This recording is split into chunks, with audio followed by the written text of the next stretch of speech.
Kita ketahui bersama bahwa komoditi unggulan Sulawesi Utara mengalami degradasi yang cukup signifikan, sehingga dari yang saya maksudkan kopra terlebih khusus cengkeh, yang oleh karenanya sangat mempengaruhi kehidupan petani cengkeh, karena harganya yang dilihat tidak menguntungkan, bahkan tidak berada pada break even point, bahkan cenderung merugi. Oleh karena itu, pertanyaan saya kira-kira langkah-langkah apa untuk memperbaiki akan komoditi unggulan ini, karena akan sangat mempengaruhi kehidupan ekonomi masyarakat Sulawesi pada umumnya. Terima kasih. Saya kira cengkeh kita sudah tidak unggulan, karena sudah unggulan pertama Jawa Timur, kita sudah tingkat ke-8. Produksi kita tahun ini aja cuma 8.000 ton. Jadi sudah tidak menjadi mendongkrak PDRB kita.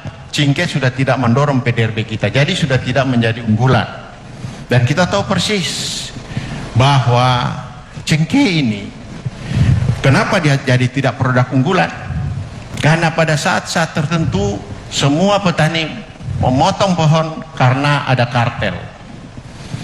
Kartel zaman BPPC dulu ada kartel, sehingga semua petani potong cengkehnya. Makanya dampaknya sekarang cengkeh bukan jadi produk unggulan lagi, sudah nomor 8. Nah, dalam rangka bagaimana meningkatkan tentunya perdagangan cengkeh ini ke depan, tentunya peraturan pemerintah tentang perdagangan bebas ini kita harus tutup lagi, karena ini permintaan WTO. Cengkeh ini udah pasar internasional, semua cengkeh dunia bisa masuk ke Indonesia, tidak seperti dulu lagi. Cengkeh diproteksi karena masih produk terbesar, sekarang tidak lagi, sudah dibuka, impor langsung bebas masuk ke Indonesia. Jadi kita harus bersaing. Makanya kalau kita gubernur terus, kita akan mendorong petani-petani kita menanam diversifikasi kebutuhan tanaman petani yang masa depan, karena cengkeh sudah tidak menjanjikan lagi kita untuk ke depan, dan itu sudah dilakukan banyak tempat. Jadi saya kira hal-hal seperti ini yang kita harus perhatikan. Kenapa cengkeh itu jadi murah? Karena pada saat COVID tidak ada pembelian cengkeh di Sulawesi Utara.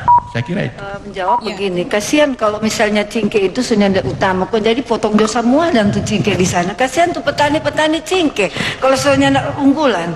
Kok sebenarnya kalau mau jadi gubernur adalah orang cari jalan bagaimana untuk orang bangun industri misalnya apa, panggil tuh pengusaha apa untuk bangun itu pabrik apa untuk bisa lebih pertingkatkan. Tetapi kalau senyap pakai kasihan tuh cengkeh tuh orang-orang kasihan petani yang ada di Sonder dan di Kawah, cuma dompet cingkel lain kali tuh pejabat-pejabat bikin ayon ambil kong abis itu orang tuh jual mahal kong tuh orang kasihan tuh susah nih boleh begitu. Jadi apalagi kelapa itu harus, apalagi orang nyur melambai di Sulawesi Utara, kalau turun dari pesawat kelapa habis. Jadi sekarang kalau misalnya itu cingkel apa tuh kelapa sudah unggulan, bagaimana tuh petani? Iya, mungkin kalau kami sedikit berbeda pendapat dengan paslon nomor 3.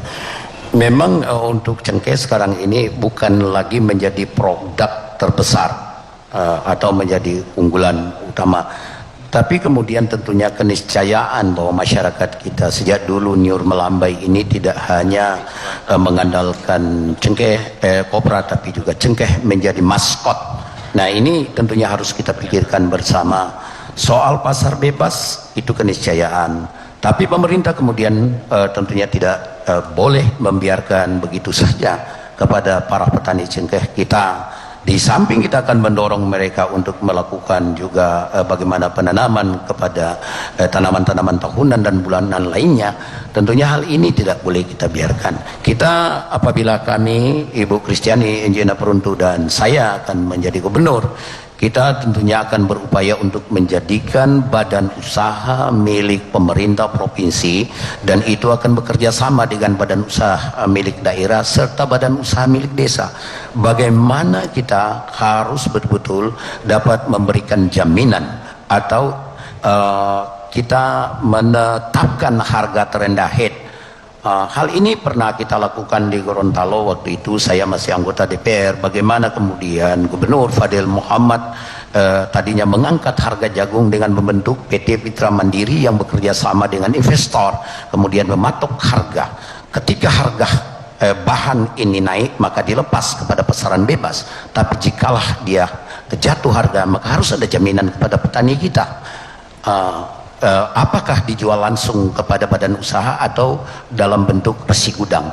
Tentunya ini kita akan upayakan ke depan agar petani kita, baik itu petani cengkeh dan petani kelapa, kemudian tidak harus pada dua situasi yang sulit, membiarkan tanaman cengkehnya atau tetap dengan bertahan tapi sangat tidak menguntungkan.